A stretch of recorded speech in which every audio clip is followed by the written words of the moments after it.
지난번에 기자회견을 갖고 저희들이 네 가지를 요구했죠. 그 네 가지 요구했던 것을 다시 한번 화요일자 한겨레 신문에 일면 광고를 통해서 다시 한번 대내적으로 설조 스님과 뜻에 함께하는 사람들 대모인의 입장을 천명한 바가 있습니다. 그 연장에서 주무부처인 사찰 자, 앰프가 자꾸 누가 앰프 좀 나눠주십시오. 전통사찰 방제 예측 시스템 10년간에 걸쳐서 2,500억이 지원되고 템플스테이 비용도 엄청난 지원되고 이런 일련의 국민의 혈세가 은하들을 통해서 조계종단에 지원이 됐습니다. 그런데 여기에 대한 여러가지 의혹들이 끊이지 않고 있고 관련해서 국민의 혈세가 원래 목적대로 제대로 되어 있는지에 대한 철저한 감사 그리고 지금 진행되고 있는 검찰 수사에 신속한 처리를 요구한 바가 있습니다. 그래서 바로 저희들이 그 문화부 장관을 앰프 좀 누가 한 번만 봐주시겠습니까? 예, 여기 문건을 놓고 직접 여러분들께 브리핑을 해드리겠습니다. 먼저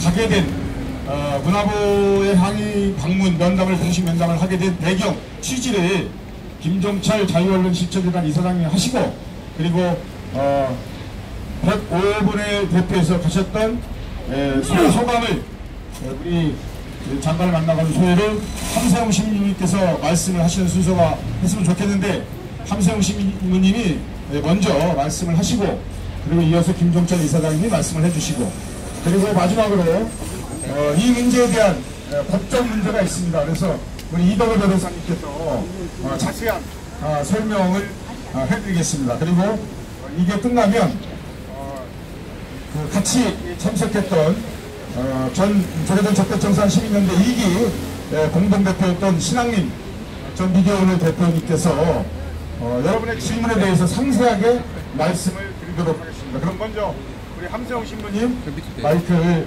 넘기도록 하겠습니다. 네, 우리 스님께서 간식 지금 38일 하고 계십니다. 간식하신 스님의 아픔 함께하면서 저희들 속죄하는 마음으로 기도를 올리고 있습니다. 특히 저는 가톨릭의 사제로서 왜 불교의 문제에 언급하느냐 이런 비판이 있다는 소식을 나중에 들었는데 이 문제는 어떤 개인의 신앙 종교를 떠나서 같은 시대 또 같은 공동체에서 살아가는 한 시민 구성원으로서 함께 시대를 아파하고 시대의 문제를 안고 있기 때문에 저희들이 설조 스님의 고귀한 뜻을 되새기면서 마음속에 간직하고 숙지하며 실천을 다짐하고 있습니다. 불교 쪽 신문에서 또 가톨릭에 대한 잘못과 또 저희들의 모든 범죄 행위에 대해서 지적을 많이 하셨다고 그랬는데 그 부분은 2000년 교회사에 있어서 저희들이 늘 한결같이 숙지하고 있는 그러한 내용들이고 또 이해동 목사님께서도 개신교권의 모든 문제 함께 숙지하신다고 말씀하셨습니다. 그것이 한 종단이나 종교의 문제가 아니라 시대를 살아가는 한 공동체 구성원으로서 공동체가 안고 있는 문제 이 문제를 우리가 스스로 잘 깨닫고 또 시정해야 된다라는 의미가 되겠습니다. 저희들은 신학적으로 공동체 구성원을 한 몸이라고 이야기합니다. 한 몸입니다. 발끝이 아프면 온몸이 아프고 또 손끝이 아파도 온몸이 아픕니다. 우리 한민족 공동체 종교를 떠나서 한민족 공동체는 단군 후예로서 우리 한 몸을 이루고 있습니다. 불교가 성찬호가 아프면 저희 모두가 아픕니다. 또 스님의 아픔이 또 저희들의 아픔이기도 합니다. 또 뭐 가톨릭이나 개신교나 또 우리 사회 공동체 또 불교의 모든 잘못도 우리 모두가 다 숙지해야 할 그러한 내용들입니다. 이러한 측면 속에서 불교의 정화 또는 우리 시대의 정화 또 제가 몸담고 있는 가톨릭의 정화 또는 개신교의 정화 위해서 우리가 함께 지적하고 숙지하고 또 반성하고 있는 그러한 내용들입니다. 이러한 내용들을 한 중단 차원에서 접근하는 것은 아주 유화적인 접근, 소화합병적인 그러한 접근이라고 생각합니다. 부처님의 가르침을 따라서 불교신문의 담당자들과 기자들 큰 시각에서 부처님의 눈으로서 이 부분을 접근해 주셨으면 참 좋겠습니다. 또 시대를 살아가는 한 시민으로서 한 또 공동체 구성원으로서 고소하고 여러분들에게 말씀을 드립니다. 설조 스님을 몇 차례 뵙고 저는 개인적으로 저 자신 깊이 성찰하고 있습니다. 물론 또 가톨릭 공동체 모든 부족한 점도 함께 숙지하고 있고 저희들 나름대로 또 지적하고 있습니다. 그러나 불교 신문에서 지적한 반대로 그 모든 문제는 가톨릭의 사제들도 구속되었고 재판에 끌려갔고 또 법적으로 단죄를 받았습니다. 또 우리가 지적을 했습니다. 그러한 측면에서 이 불교의 모든 현안 실조권대로 사회법대로 그리고 나름대로 불교의 원리대로 처리되어야 된다. 이것은 한 종교인으로서의 요구가 아니라 시대를 살아가는 공동체 구성원으로서의 요구이고 한편 5명 모두 요구입니다. 이러한 내용들을 가지고 저희들이 문체부 장관을 만나면서 인간학적인 측면에서 또 사회학적인 측면에서 또 종교적인 측면에서 법적인 측면에서 이러한 내용들을 말씀드렸고 이 노스님이 안고 계신 이 모든 고난 바로 우리 민족의 문제 민족의 고난이다. 이 문제를 함께 풀어야 되겠다 하면서 공동체 과제를 말씀드렸습니다. 이러한 내용들을 저희들은 물론 취재하시는 우리 많은 형제자매 기자분들께서도 정말 부처님 앞에 또는 하늘 앞에 역사 앞에 선조들 앞에서 접근해 주셨으면 참으로 좋겠습니다. 이 스님의 고귀한 뜻 우리가 뜻을 모아서 함께 일으켰으면 참 좋겠습니다. 여러분 모두의 영육간 건강과 건승 건투를 기원합니다. 고맙습니다.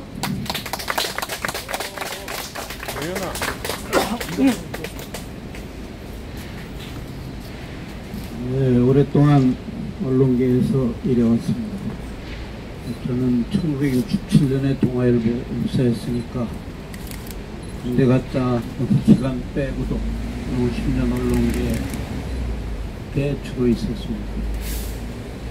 이번에 지난 6월 20일 날 설조 스님께서 그 고령이신데도 조계종의 적폐청산과 집행부의 사퇴를 요구하시면서 단식을 계속하시는 걸 보면서 처음에는 이것이 아주 일부 전문 매체에만 보도됐는데 주류 언론에 전혀 보도되지 않았습니다. 그래서 왜 우리나라 언론이 그럴까?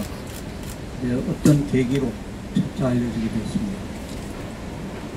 저희가 이번에 지난 화요일 날 오후 2시 반에 서부역 뒤에 있는 국립극단 사무실 거기에 문체부의 서울 사무소가 있습니다. 미리 약속에 따라서 도종환 문화체육부 장관님을 면담했습니다. 저희는 그 이전에 지난 목요일인가요? 이 자리에서 그동안 4월 혁명 이래 민주화운동, 민주통일운동 또는 공동체 그 평화와 상생을 위해서 일하시던 분들 105명이 기자회견을 한 바 있습니다. 거기에는 여러분도 아시겠지만 설조 스님의 단식을 계기로 조계종 제가 중단돼야 한다. 잘 안 나오는데? 됐지? 그래서 그날 여러 가지 요구사항이 있었는데 특히 결론 부분에 중요한 것은 이 조계종 적폐를 문화체육부 장관이 과연 알고 있는가? 오늘 우리가 기자회견에서 말하는 내용을 알게 될까? 그리고 지난 5월 1일과 5월 29일 MBC PD수첩에 조계종 집행부 중요 승려들의 불법 행위와 비리가 보도됐다면 문화체육부 장관은 당연히 그것을 인지하고 있을 것이다. 그런데 왜 오늘까지도 문체부 장관은 이 문제에 대해서 언론이나 또는 공식 언론을 통해서 또는 문체부의 공식 통로를 통해서 단 한마디도 하지 않나. 이래서 저희가 갔습니다. 그날 먼저 함세웅 신부님께서 아주 간략하게 그러나 직설적으로 문체부 장관이 왜 이러고 있는지, 이 문제에 대해서 알고 있는지, 이 문제를 항의하시는 수준에서 말씀하셨고, 그 다음에 제가 이 사태의 본질에 대해서 간략하게 문화체육부 장관에게 설명했습니다. 아까 얘기했듯이 PD수첩 이래 특히 여러 언론에 이 조계종 집행부의 문제가 드러났다. 그 이전에 자승 총무원장의 문제, 도박장 개설 또는 여러 가지 이 이명박 박근혜 정권 7년 동안 자승 총무원장이 전국의 24개 본사를 어떻게 자기의 수하의 기구처럼 부렸는지, 또는 조계종의 미덕인 탁발 제도를 없애버리고 스님들이 어디 가도 그 템플 스테이라는 그 제도 때문에 잠도 잘 수 없고, 이게 도대체 조계종의 비인간화의 문제를 문체부 장관은 과연 알고 있는지, 그리고 자승 총무원장이 만든 사찰의 방제 시스템, 재난 방지 시스템, 문체부에서 거의 500억 원 가까운 예산이 전국의 지방자치를 통해서 사찰, 좁고 큰 사찰로 전달됐는데 거기에 비위가 많다. 그 납품 과정에 온갖 횡령이 있다는 사실, 의혹도 보도됐다. 그리고 특히 설정 스님이 30년 넘게 서울대학교 농과대학 원예과를 나왔다고 학력을 속였다가 그것이 불교닷컴을 통해서 폭로되자 서울방송통신대학 무슨 농업 뭐를 다녔다고 정정하고, 은처자가 있다는 의혹, 어떻게 조계종의 실무 총책임자인 총무원장이 은처자가 있다는 의혹에 대해서 제대로 설명도 못하고 유전자 검사 하겠다고 약속하고도 아직까지 시행하고 있지 않은지, 조계종 예산의 부정처리 의혹, 그리고 교육원장 현흥 스님 전 해운사 주지 MBC PD수첩에 보도되지 않았는가. 저녁마다 대구의 어느 음사롱에서 음주하고 여성들 데리고, 그리고 한 여성을 성추행했다는 의혹. 이런 문제에 대해서 문체부 장관이 당연히 알았을 텐데, 인지했을 텐데 왜 자체 감사를 하지 않고 또는 감사원에 고발해서 조사하라고 의뢰하지 않았는지 우리는 그 경위를 물어왔다. 결론적으로 도종환 장, 그리고 그 다음에 이동우 변호사께서 스마트폰을 꺼내서 이 문제에 대해서 실정법이 어떻게 됐는지를 도종환 장관한테 자세히 설명했습니다. 이렇게 이런 일을 인지하고도 문체부 장관이 법적인 조치를 취하지 않는 건 직무유기에 해당한다. 이것은 고발당에 마땅할 사안이다. 이걸 아주 자세하게 말씀드렸고, 전교조 위원장 하셨나요? 이수호 선생? 민노총 위원장도 하셨고 이소 선생님도 이 문제를 지적하셨고 마지막으로 민족문제연구소 임원영 소장님께서도 간단하게 이 문체부 장관이 지금 얼마나 중대한 잘못을 저지르고 있는지를 면전에서 직접 말씀드렸습니다. 거기에 대해서 조정환 장관이 어떻게 대응했는지 이 문제는 나중에 신학님 대표가 말씀드릴 것이고, 그 자리에는 중무실장 김갑수 그리고 관광국장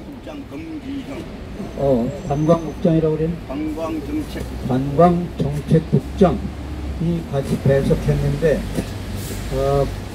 조정환 장관이 오늘 애국 대사를 만나러 간다는 급한 사정 때문에 저희는 40분 만에 면담을 끝내고 그 국무실장과 관광정책국장과 짧은 그 실무에 대한 답변을 들었습니다. 그날 조정환 장관과 헤어지기 전에 오늘 우리 대표 6명이 조 장관님과 나눈 대화를 언론에 공개로 좋으냐 했더니 대표 그렇게 동의하셨죠?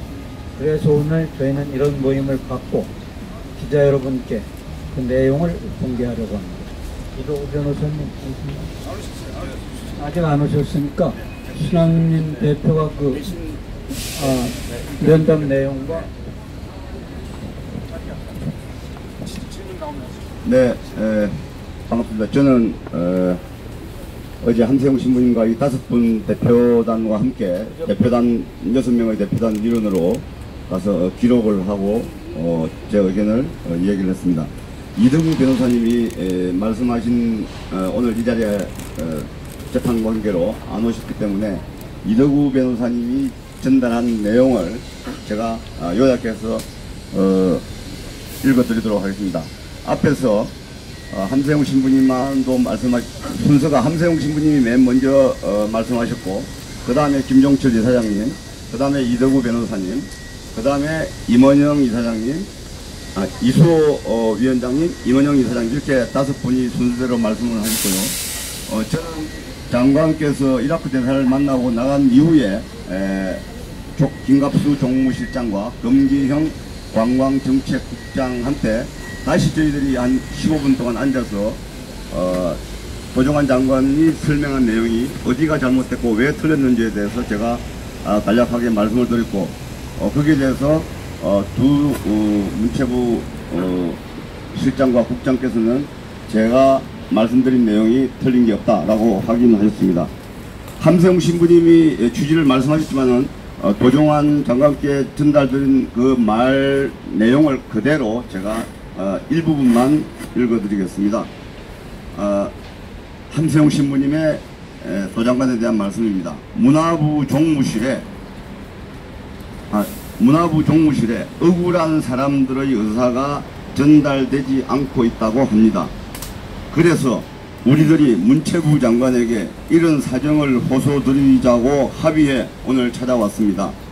다른 수사기관이나 청와대도 찾아가 호소할 생각입니다. 이 문제는 불교 내부만의 문제가 아니라 나라와 종교 전체의 문제이기도 합니다. 설조 스님을 가리키면서 노 스님께서 목숨 걸고 35일째 단식하고 계신데 우리가 여기에 응답해야 하는 것 아닌가 생각하고 있습니다. 좀 심한 표현으로 문체부의 직무유기라고 생각합니다. 노 스님이 단식하시는 모습을 보고 가슴이 아프고 제가 2시간 동안 스님과 말씀 나누면서 너무 감동을 받았습니다. 그런데 총무원 측에서는 스님을 비아냥거리고 부디 장관님께서 이라크 대사님을 보고 난 후 설조 스님 단식장을 방문하셔야 됩니다 라고 함세웅 신부님이 말씀하셨고요. 김종철 이사장님이 그 다음에 말씀하신 내용은 이 자리에서 자세하게 말씀하셨기 때문에 생략하도록 하겠습니다. 다만 이덕우 변호사님이 세 번째로 말씀하신 내용을 그대로 읽도록 하겠습니다. 형사소송법 234조에 보면 평범한 시민도 불법 행위를 고발할 수 있도록 되어 있습니다. 그런데 이게 이제 234조 1항입니다. 그런데 공무원들은 범죄 사실을 인지하면 고발할 의무를 규정하고 있습니다. 이것이 이제 234조 2항입니다. 형사소송법 제234조를 제가 참고로 읽어드리겠습니다. 1. 누구든지 1항입니다. 누구든지 범죄가 있다고 사료하는 때에는 고발할 수 있다. 2항. 공무원은 그 직무를 행함에 있어 범죄가 있다고 사료하는 때에는 고발하여야 한다. 이렇게 형사소송법 234조 1항과 2항에 명백하게 규정되어 있습니다. 그래서 이정구 변호사가 이 조항을 들어서 다시 말씀드립니다. 또 국무총리 훈령 696호도 공무원의 불법행위 고발 의무와 절차에 관해 자세히 규정하고 있습니다. 템플스테이와 전통사찰 방제 예측 시스템에 지원된 돈은 우리가 낸 세금입니다. 국회가 예산을 편성해서 문체부와 담당 실무자를 통해 지원되는 방식입니다. 제가 문제의 소식을 듣고 깜짝 놀랐습니다. 서울시나 기타 지자체가 예산을 지원하면 꼼꼼히 감사하고 있습니다. 그런데 자성 총무원장한테 가로 열고 템플스테이 예산과 전통사찰 방제 시스템 지원 예산 배정에 관한 가로 닫고 권한을 통째로 주고 가로 열고 돈을 제대로 썼는지 가로 닫고 살펴보지도 않았다는 뜻입니다. 제가 알기로는 그동안 불교계 언론에서 숱하게 문제를 제기했는데 스님들이 룸살롱 가고 중간에 생략합니다. 스님들이 룸살롱 가고 스님들을 길들이기 해서 꼼짝 못하게 하고 들통날까봐 허물 많은 스님을 후임 총무원장에 앉힌 것으로 보입니다. 저도 피디수첩 보고 충격을 받아 뒤로 낮아빠질 뻔했습니다. 자성 전 총무원장이 사실상 소유하고 있는 은정불교문화재단 건물에는 자기들 편 외에는 아무도 못 들어간다고 합니다. 그런데 문체부에서 못 들어간다고 합니다. 이거 범죄 집단 아닙니까? 문체부가 고발할 의무가 있습니다. 그런데 문체부에서 오불반는 하면 되겠습니까? 도대체 얼마나 지원이 됐는지, 어디에 어떻게 써있는지 당장 보고하라고 조계종 총무원의 지시를 내려야 하는 것 아닙니까? 문체부 간부들에게도 현재 조계종 관련 사건들에 대한 조사가 어떻게 진행되고 있는지 장관에게 보고하라고 지시를 내려야 하는 것 아닙니까? 이렇게 말씀하셨습니다. 도종환 장관께서 답변을 이렇게 하셨습니다. 설조 스님이 걱정되는 것은 여러 선생님들이나 신부님이나 변호사님과 마찬가지로 저희들도 걱정되고요. 그러나 설조 스님께서 저희들 말씀보다 가까이 계시는 여러 선생님들 말씀을 더 잘 들으실 테니 여러 선생님들께서 단식을 중단하시도록 설조 스님을 설득해 주시면 감사하겠습니다. 설조 스님 같은 분이 계셔야 우리 사회의 적폐라고 하는 것을 바로잡을 수 있고 막을 수 있을 거라 생각합니다.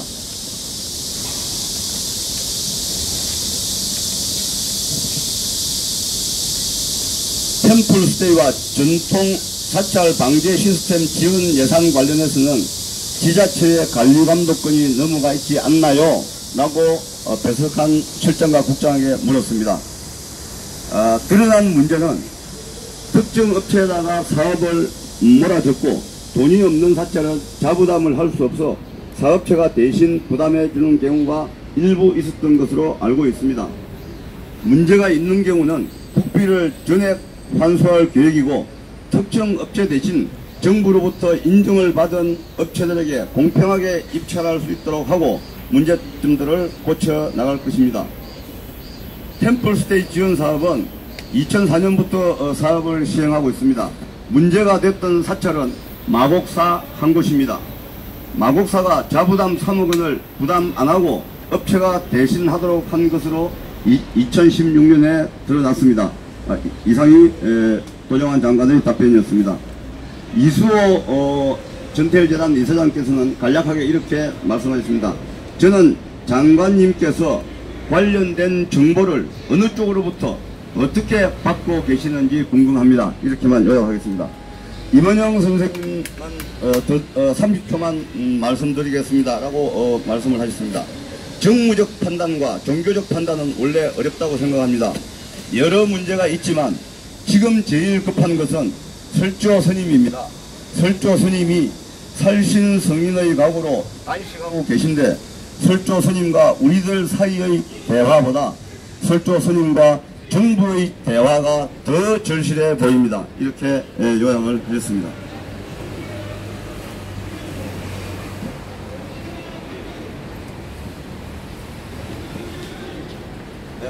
그렇게 하고 장관님은 이라크 대사를 만나기 위해서 2시 45분경에 떠나셨고요. 저희들은 다시 종무실장과 관광정책국장과 함께 그대로 10여 분간 대화를 계속했습니다. 대화를 계속하는 가운데 제가 고종한 장관의 말씀과 답변 내용에 사실과 다른 부분이 있기 때문에 제가 그 부분에 대해서 말씀을 드렸습니다. 제가 말씀드린 내용을 그대로 읽도록 하겠습니다. 이건 국장들하고 실장들한테 얘기한 겁니다. 제가 장관 답변 중에 무엇이 사실과 다른지 말씀드리겠습니다. 전통 사찰 방제 시스템 구축 사업은 980여 개의 사찰에 10년 동안 2,500억 원을 지원하는 사업입니다. 원래 우리나라 사찰들에는 문화재를 화재 등으로부터 보호하기 위해 소화기와 CCTV, 폐쇄로 TV 등이 비치되어 있습니다. 그런데 이와 별도로 전통 사찰 방제 예측 시스템이란 이름으로 새로운 사업을 시작한 겁니다. 중앙정부, 지방자치단체, 해당 사찰들이 4대 2의 비율로 비용을 지원하고 부담하는 사업인데 일부 가난한 사찰들은 이 20%의 비용조차도 부담할 능력이 없어 그 사업에 참여하지 않겠다고 거부하는 곳도 있습니다. 그런데 자성 당시 총무원장과 총무원 측에서 사찰이 부담할 비용을 공사비를 부풀려 리베이트를 받아 충당하는 방식으로 해결해주며 사업을 추진한 것입니다. 불과 1만여 원이면 되는 부품을 무려 17만원짜리로 대체해서 설치하고 사업 실적이 많은 전국 규모의 업체를 입표를 통해 선정하지 않고 영세한 사업자를 총무원 측이 선택했고 일부 사찰에서 우리는 다른 업체가 장비를 설치하도록 하겠다고 하자 자성 총무원장 측에서 다른 업체를 선정하겠다는 사찰 주지들에게 경고하고 징계하겠다고 협박까지 하는 경우도 있었다고 합니다. 불교닷컴이 이 같은 문제점을 보도하자 이 사업 이름 전통사찰 방제 예측 시스템에서 예측이라는 단어를 빼버립니다. 두 분 실장과 국장께서는 제가 말씀드린 내용에 틀린 내용이 있는지 말씀하십시오. 이렇게 질문했고 두 분은 틀린 내용이 없다고 답변했습니다. 김갑수 종무실장의 답변 내용입니다. 전통사찰 방제 시스템 사업에 중앙정부 지원 예산은 800억 내지 900억 원 정도 되는데 한 사찰에 약 1억 원 정도 지원이 됩니다. 저희는 수사 결과를 지켜볼 수밖에 없는 상황입니다. 나중에 혐의가 드러나고 확정되면 문제된 사찰에 지원된 국가 예산은 전액 국고로 환수할 것입니다. 이 사업의 모든 회계 정산은 시군구가 감독하도록 되어 있습니다. 이상입니다. 예, 질의응답은 좀 이따 같이 좀 더 자세한 내용들이 궁금하실 것 같아요. 말씀드리도록 하고요. 여기 지금 5분, 6분이 문화부 장관 면담을 했지만 6분이 간 게 아니고 여러분 설조 스님과 뜻을 함께하는 사람들 105인의 명단들을 보셨을 겁니다. 직책과 정말 이 아무랬던 군사독재 시절부터 지금까지 이 땅의 민주주의에 온몸으로 맞서서 오늘 우리가 누리는 인권과 평화 그리고 민주주의를 우리가 향유할 수 있도록 앞장서 왔던 그런 분들입니다. 그분들이 이름을 걸고 우리는 설조 스님과 뜻을 같이 하는 사람들이다 라고 하면서 우리의 입장을 천명한 것입니다. 여기에 유영준 문화재청장도 있고 또 절집안의 스님들과 매우 가까운 그런 많은 분들도 계십니다. 그럼에도 불구하고 이것이 종교의 문제가 아니고 절집 안의 문제가 아니고 국민의 내는 세금, 국고가 제대로 쓰여졌는지 실정법, 사회법에 따라서 범죄가 있으면 당연히 응당하게 살아있는 권력도 감옥에 보내는 그런 우리 업그레이드 민주주의 사회이기 때문에 해야 된다라고 하는 그런 입장에서 했다는 것을 다시 한번 밝혀드리고, 어제 백기환 선생님이 얼마 전에 다시 한번 또 넘어지셨습니다. 그래서 혼자 아파트에서 넘어지셔가지고 서울대병원에 긴급히 응급실에 가서 치료를 받고 지금 이틀째 병원만 왔다 갔다 하고 계신데, 노회찬 의원 빈소를 제가 모시고 어저께 가면서 이 앞을 잠깐 지나가게 됐습니다. 그래서 웬만한 기력이 있으시면 당신께서 88세의 노를 이끌고 있는 저 설조 스님을 위로하고 손이라도 잡고 싶은 그런 상황이었는데, 너무 몸 상태가 안 좋아서 다시 뭐 오늘이나 내일이나 오겠느라고 하고 간 바가 있습니다. 그러면서 혀를 찼습니다. 노회찬 정치판이 가장 썩었다라고 하는, 인간의 모든 잡통산의 그 질탕물이 모여지는 그 삼라만상의 그 정치판에서도 그 정치자금 4천만원, 그것도 친구가 보내준 그 돈을 받고 정치자금법에 의해서 선관위에 등록하지 않았다는 그 자책감, 그리고 그것을 처음부터 시인하지 않고 어찌하다가 거짓말한 결과가 됐다라고 하는 그 자책감 때문에, 이렇게 되면 내가 우리 진보정당이 이 땅에 또 다른 한 축을 세우고 이 땅의 민주주의를 위해서 확장시켜 나가는 이 진보정당이 침몰하는 게 아닌가, 우리 당원들이 손가락질을 받는 게 아닌가, 이런 엄청난 무게를 느끼면서 스스로 투실하면서 회개하고 참여했습니다. 이 모습과 오늘 지금 현재 총무원장의 모습을 대비시켜 보면서 과연 이것이 종교인인가, 이것이 과연 얘기하는 부처님의 결집안의 스님들인가, 돌을 닦는 스님들인가, 저는 묻지 않을 수가 없었습니다. 그런 맥락에서 백기환 선생님께서 말씀을 하셨던 것 같습니다. 다시 한번 이 사태가 일부 언론에서 함신부님께서 아까 말씀하셨지만, 함신부님은 어쩌면 가톨릭 신자들보다 이 땅에 고통받고 핍박받고 탄압받는 이 땅의 민중들이 더 지지하고 더 따르는 분입니다. 사회의 어른입니다. 근데 일각의 교기 언론들이 또 복세 아세에서 또 거기다가 뭐 이기도가 떴고 조금 전에 플래카드를 봤습니다. 도대체가 제가 어저께 도법스님과 1시간 반 동안 이야기를 나눴습니다. 물어봤습니다. 지금 저거 보이고 있는 행태를 보십시오. 이 앞으로 집회를 하면 저 엄청난 성능 좋은 컴퓨터 저 스피커를 갖다 놓고 도대체가 말을 알아들을 수 없을 만큼 귀총이 나갈 만큼 떨리고 있습니다. 그리고 종무실 월급 주고 있는 그 종무실 말단 힘없는 젊은이들을 시켜가지고 폭력을 행사하고, 이게 도대체, 그리고 이게 교기 언론들이